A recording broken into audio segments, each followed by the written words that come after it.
এডাল বনচাই গছৰ দাম 8,000 টকা বা এইবিলাকৰ দাম 4,000 টকা। ই অসমত নহয়, ভাৰতত নহয়, গোটেই বিশ্বৰ ভিতৰতে চবতকৈ দামী কাঠ মেহগনি। ই খুব সোনকালে ডাঙৰ হয়। যদি আমি কেমিকেল ইউজ কৰিলোহেঁতেন তেতিয়াহ'লে এই মৌবিলাক কেতিয়াও নাথাকিলেহেঁতেন, ইহঁত পলাই গুচি গ'লহেঁতেন। আৰু এখন বস্তু দেখিলো, এইখন ঘৰত বাৰু কি আছে? চেঁচা হৈ থাকিবলৈ নৰাৰ ঘৰ লাগে, নৰাৰ ঘৰ বনাই দিছোঁ। বাকী ইয়াতে সেয়া গোবৰ গছপাত এইবিলাক দি আমি ইয়াৰ পৰাই কেঁচুসাৰ উৎপাদন কৰিছোঁ। Welcome to my YouTube channel.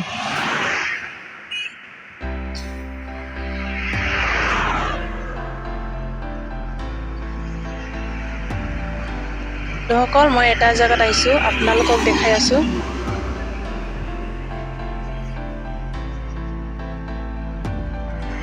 এইখন ৰাস্তা ইফালে গ'লে বান্দৰদোৱা টাউন পাই যায়।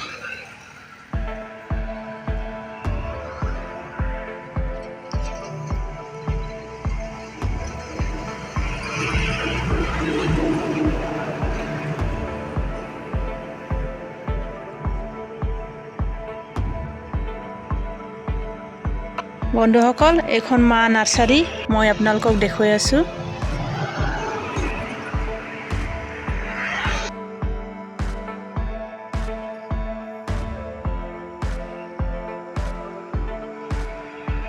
এইখন মা নাৰ্চাৰী, কঠালী পাহাৰ, লখিমপুৰ, আসাম।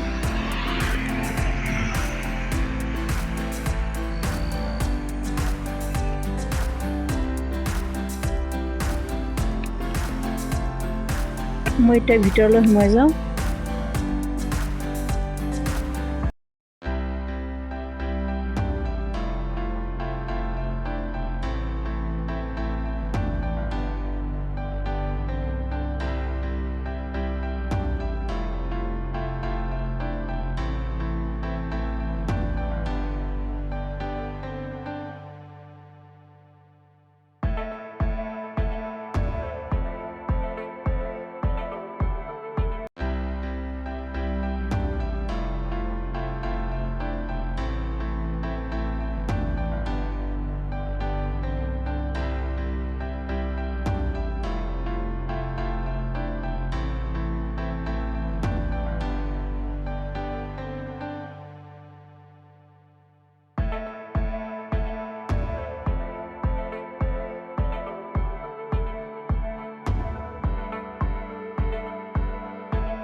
নমস্কাৰ দাদা। নমস্কাৰ।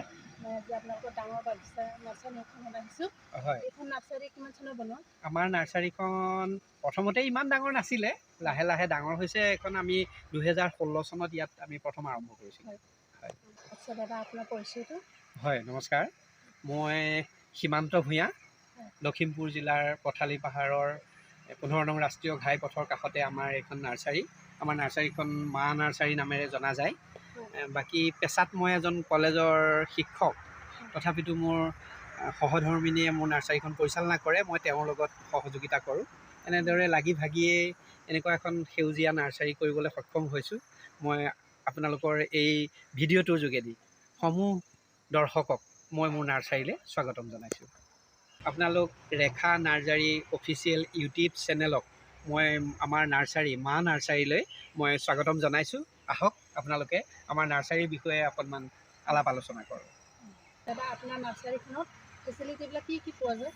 হয়, আমি নাৰ্চাৰী মোৰ বহুত ডাঙৰ নহয়, তুলনামূলকভাৱে মানে অসমৰ প্ৰেক্ষাপটত আমাৰ এখন সৰু নাৰ্চাৰীয়ে, যদিও আপোনালোকে আমাক ডাঙৰ নাৰ্চাৰী বুলি কৈছে, তথাপিতো যৎপৰোনাস্তি চেষ্টা কৰিছোঁ যে নাৰ্চাৰী এখনত থাকিব লগা যেনে ধৰক ফুল, ডেফিনেটলি নাৰ্চাৰী এখনত ৰাইজে গ্ৰাহকে বিচাৰে। আমি ফুলো ৰাখিছোঁ, ফলো ৰাখিছোঁ, তাৰ বাহিৰে গছো বিভিন্ন প্ৰজাতিৰ নামী দামী গছ আমি ৰাখিছোঁ। তাৰ বাহিৰেও আমি ভাৰ্মি কম্প'জো ৰাখোঁ, কম বেছি পৰিমাণে অলপ ফুলৰ টাবো ৰাখোঁ। এনেদৰে ৰাইজৰ সুবিধা হোৱাকৈ আমি এই সম্পূৰ্ণ গোটেইখিনি ফেচিলিটি ৰাখিবলৈ চেষ্টা কৰিছোঁ। দাদা, তেনেহ'লে আপুনি এটা এটা দেখুৱাই যাব আমাক। হ'ব, ধন্যবাদ। মোক আপোনালোকে যি সোধে মই পাৰ্যমানে আপোনালোকক সহযোগিতা কৰিবলৈ চেষ্টা কৰিম। হয় হয়, আমাৰ ইয়াতে বিভিন্ন প্ৰজাতিৰ ফুল আছে। এতিয়া ধৰক সাধাৰণতে বাগানভেলিয়াবিলাক ঢেৰ ফুলিবলৈ আৰম্ভ কৰিছে। এনেকুৱা বাগানভেলিয়াৰ বিভিন্ন চাইজ বা বিভিন্ন ৰঙৰ পোৱা যায়। এইটো যেনেদৰে ৰঙা, এইটো হয়তো মাল্টি কালাৰ, কোনোবাটো য়েল্ল' কালাৰ, এইটো এটা মিক্স কালাৰ, এনেকুৱা বেলেগ বেলেগ প্ৰজাতিৰ হাইব্ৰিড আমি বাগানভেলিয়া ৰাখিবলৈ চেষ্টা কৰিছোঁ। তেনেদৰে ৰ'জ দেখিছে আপোনালোকে, এইবিলাক এইটো য়েল্ল' কালাৰ, এইবোৰ 1000 মিনি কয়, মানে আমি অসমীয়াত থুপি গোলাপ বুলি কওঁ। এইটো হালধীয়া ৰঙৰ হ'ল, এইটো ৰঙা ৰঙৰ ই ফুলিবলৈ আৰম্ভ কৰিছে।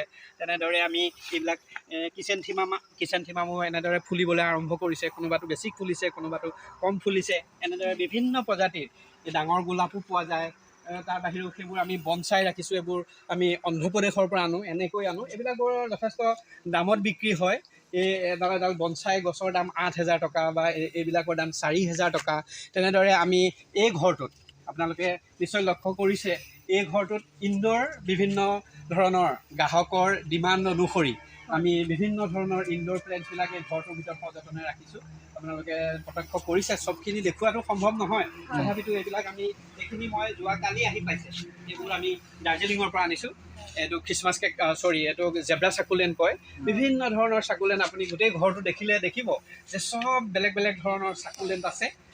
বাকী আমি ফুলৰ কথাখিনি তাৰ বাহিৰেও বিভিন্ন প্ৰজাতিৰ আমি এতিয়াৰ সময়ছোৱাত ছিজন ফ্লাৱাৰৰ সময়, বেলেগ বেলেগ ৰঙৰ ছিজন ফ্লাৱাৰে আমাৰ ঘৰবোৰ এই 2টা মাহত একেবাৰে সুন্দৰ কৰি ৰাখে। এইবোৰ আমি গ্ৰাহকৰ পচন্দ হোৱাকৈ বিভিন্ন ধৰণৰ গ্ৰাহকৰ মানে চাহিদা পূৰাব পৰা ধৰণেৰে আমি বিভিন্ন ধৰণৰ ছিজন ফ্লাৱাৰো ৰাখিবলৈ চেষ্টা কৰিছোঁ। অকল ছিজন ফ্লাৱাৰ নহয়, এইবোৰ আপোনালোকে দেখিছে, এইবোৰ পাৰ্মানেণ্ট ফুল। এইটো লিলিয়াম কয় বা আপোনালোকে আমি জয়ন্তী ফুল আছে, সেইবিলাক আপোনাৰ নিয়ৰ মালতী বুলি কয়, সেইবিলাকো বিভিন্ন ধৰণৰ। দাদা, আপোনাৰ নাৰ্চাৰীত মানে মই মাখি দুবাৰ দেখিলোঁ, এইটো কিবা এটা? হয়, আপুনি বৰ সুন্দৰ প্ৰশ্ন সুধিছে। কথাটো হ'ল যে মই মোৰ নাৰ্চাৰীৰ মাজতে আপোনালোকে দেখিছে যে দুবাৰ মৌ আছে। মৌটোৰ যোগেদি মই এটা মেছেজ দিব বিচাৰিছোঁ। মানে নাৰ্চাৰী 2টা ধৰণেৰে হয়। এটা কোনোবা নাৰ্চাৰীত, মেক্সিমাম নাৰ্চাৰীতে কেমিকেল ইউজ কৰে। আপুনি দেখিব অফ ছিজনতো ফুলবিলাক ফুলি থাকিব, একদম প্লাষ্টিক ফুলৰ নিচিনা একদম ধুনীয়া হৈ থাকিব। কিন্তু আমি এইটো কাম নাই কৰা। কিছুমান নাৰ্চাৰী, আমাৰ নিচিনা কিছুমান নাৰ্চাৰী আছে, তেওঁলোকে অৰ্গেনিক, মানে আমি অকল শুকান গোবৰ আৰু মাটি ব্যৱহাৰ কৰিছোঁ, আৰু আমি যে কেমিকেল ইউজ কৰা নাই, সেই মেছেজটো ৰাইজক দিবৰ বাবেই আমি নাৰ্চাৰীৰ মাজতে মৌ দুবাৰ ৰাখিছোঁ। মৌটোতো আপুনি মই বান্ধি ৰাখিব নোৱাৰোঁ। যদি আমি কেমিকেল ইউজ কৰিলোহেঁতেন তেতিয়াহ'লে এই মৌবিলাক কেতিয়াও নাথাকিলেহেঁতেন, ইহঁত পলাই গুচি গ'লহেঁতেন। এই মৌবিলাক যে আছে, এইটো বুজিব। এইটো যি মানুহে জানে, এইটো যে এটা মেছেজ যে আমি যে কেমিকেল ব্যৱহাৰ কৰা নাই, সেইকাৰণে যে সিহঁতে কাম কৰি আছে। আপুনি দেখিছে, এতিয়া ওলাই সোমাই, সিহঁতৰো ভাল, সিহঁত দূৰলৈ যাব নালাগে। আমাৰ ইয়াতে ফুল আছে, সিহঁতৰ খাদ্যটো সিহঁতে খাইছে, আৰু আমিও ৰাইজক মোৰ ইয়াৰ পৰা এটা ইনকামো আছে মই আমাৰ নাৰ্চাৰীতে একদম যিটো আমি একেবাৰে ভেজাল নাইকিয়া আৰু নিৰ্ভেজাল একদম সুন্দৰ প্ৰকৃতিগতভাৱে যিটো মৌৱে গোটাইছে সেই মৌৰ ৰসো বিক্ৰী কৰোঁ আমি খুব কম পৰিমাণে খুব বেছি নাপাওঁ মই বৰকৈ এইটো হেণ্ডেল কৰিবলৈ অসুবিধা পাওঁ তথাপিতো সিহঁত আজি বহু বছৰ হ'ল নাৰ্চাৰী খোলাৰ পৰাই আমাৰ ইয়াত মৌ আছে আৰু এইটোৰ যোগেদি মই সেই মেছেজটো দিবলৈ মৌ বাসৰ ব্যৱস্থা কৰিছোঁ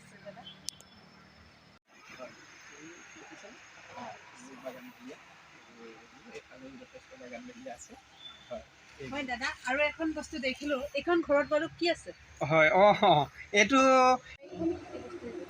হয় এইটো ইতিমধ্যে মই আপোনালোকক কৈছিলোঁ যে আমাৰ নাৰ্চাৰীত আমি অৰ্গেনিক কৰিছোঁ এই যে কেঁচু সাৰ ইংৰাজীত আমি ভাৰ্মি কম্প'ষ্ট বুলি কওঁ এই ভাৰ্মি কম্প'ষ্টটো নহ'লে আপোনাৰ আমাৰ মানুহ এজন মানে স্বাস্থ্যৱান হৈ থাকিবৰ বাবে যেনেকৈ ABCD এনেকৈ বিভিন্ন ধৰণৰ ভিটামিন লাগে এজোপা ফল বা এজোপা ফুল ডাঙৰ হ'বলৈও বিভিন্ন ধৰণৰ ভিটামিনৰ প্ৰয়োজন হয় ভাৰ্মি কম্প'ষ্ট বা কেঁচু সাৰ এনেকুৱা এটা জৈৱিক সাৰ যে ইয়াক প্ৰয়োগ কৰিলে তাতে চব ভিটামিন আছে আপুনি এজোপা ফুল ভাল হ'বলৈ আৰু বেলেগ ভিটামিন একো দিব নালাগে যদিহে আপুনি ভাৰ্মি কম্প'ষ্ট ব্যৱহাৰ কৰিছে আমি এই ভাৰ্মি কম্প'ষ্টটো নাৰ্চাৰীত নিজাববীয়াকৈ এইটো নৰাৰে ঘৰ বনাই মানে চেঁচা হৈ থাকিবলৈ নৰাৰ ঘৰ লাগে নৰাৰ ঘৰ বনাই দিছোঁ বাকী ইয়াতে সেয়া গোবৰ গছপাত এইবিলাক দি আমি ইয়াৰ পৰাই কেঁচু সাৰ উৎপাদন কৰিছোঁ আৰু এই সাৰখিনি আমাৰ নাৰ্চাৰীৰ কাৰণে পৰ্যাপ্ত নহয় মই বাহিৰৰ পৰাও কেঁচু সাৰ আনো কিন্তু সৰহখিনি সাৰ মই মোৰ নাৰ্চাৰীত নিজে উৎপাদন কৰি লৈছোঁ মোৰ এনেকুৱা দুটা প্ৰজেক্ট আছে মই সেইটোৰ পৰা কেঁচু সাৰ নাৰ্চাৰীত বিক্ৰীও কৰোঁ আৰু মই নিজৰ ফুল ফলবিলাকত ইয়াক ব্যৱহাৰ কৰোঁ ধন্যবাদ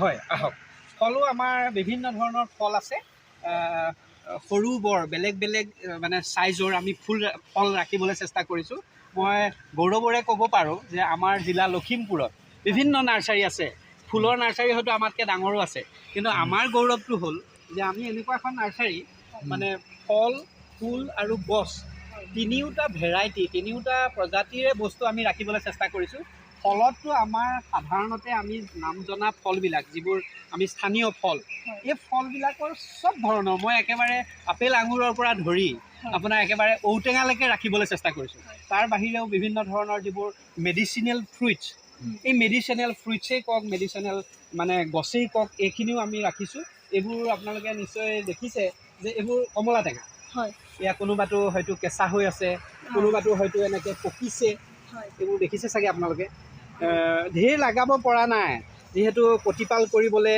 যিমান মেন পাৱাৰৰ প্ৰয়োজন হয় এইবোৰ দেখিছেনে কমলা লাগি আছে এইবিলাক আমি কমলা ৰাখিছোঁ ফল বুলি ক'লে ঠিক একেদৰে কাষতে আছে কাৰণে মই দেখুৱাব বিচাৰিছোঁ সেইখিনি ফক্সটেইল পাম বটল পাম মোৰ এটা গৌৰৱ যে আমাৰ আজিৰ তাৰিখত লখিমপুৰ জিলাত ইমান ডাঙৰ একেলগে আপুনি ফক্সটেইল পাম বা বটল পাম এনেকুৱা ধৰণৰ গছ আমাৰ নাৰ্চাৰীত নাই ময়ে একমাত্ৰ হৈছোঁ অহংকাৰ কৰা নাই তথাপিতো আপোনালোকে সুধিছে কাৰণে কৈছোঁ হয় এতিয়া ফ্ৰুইটছ বুলি ক'লে আমাৰ এইখিনি আম এইটোৰ ভেৰাইটিটো 12 মাছি কয় মানে ই বছৰেকত দুবাৰ লাগে এয়া আপোনালোকে দেখিছে এতিয়া আজি জানুৱাৰী মাহৰ 5 তাৰিখ নে 4 তাৰিখ আজি 4 তাৰিখ আজি এতিয়া এই আম একদম ফুলি মলিয়াই সি আম একেবাৰে ডাঙৰেই হ'ব বিচাৰিছে ঠিক একেদৰে এইবোৰ গছো ডাঙৰ ইয়াৰ দামো ডাঙৰ এইবোৰ এজোপা গছৰ দাম 2500-2000 টকা বা ঠিক একেদৰে আপোনালোকৰ এইবোৰ আমাৰ চিকু বা আমি অসমীয়াত চফেটা বুলি কওঁ ই আকৌ 12 মাহ লাগি থাকে এই যেনে এইটো ডাঙৰ হৈছে আকৌ যদি আপুনি ওপৰৰ ডাল এটাত চাই এইটো ডাঙৰ হৈছে চিকু আকৌ যদি ওপৰত চাই এইটো দেখিব কলিয়াইছে আকৌ দেখিব যে চিকু কোনোবা ডালত ফুলিছে গতিকে ই 12 মাহ লাগি থাকে চিকু এই চিকু চফেটাবোৰ এইবোৰ দামী গছ এইবোৰ আপোনাৰ 3500 মান টকা হয় কিন্তু এনেকুৱা নহয় যে চব এনেকুৱা চাইজৰহে পায় চিকু বোলে মোক 200 টকীয়া লাগে আপোনাৰ সেইবোৰ চাইজো আছে এইবোৰ চব গ্ৰাফটিং বস্তু তেনেদৰে এইবোৰ আপুনি যিমানলৈকে চকুৰে দেখে আপুনি দেখিব যে এইবোৰ চব কমলা আছে আপোনাৰ মৌচুমী আছে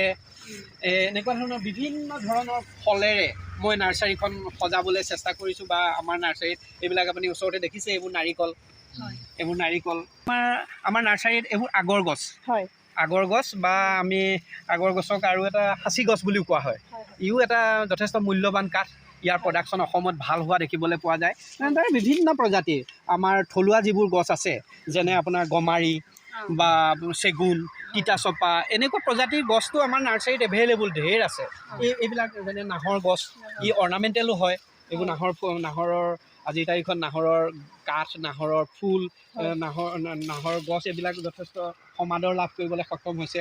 চবতকৈ ভাল লগা কথাটো হ'ল যে এইখিনি যে আপোনালোকে সৰহকৈ দেখিছে, এইবোৰ মেহগনি।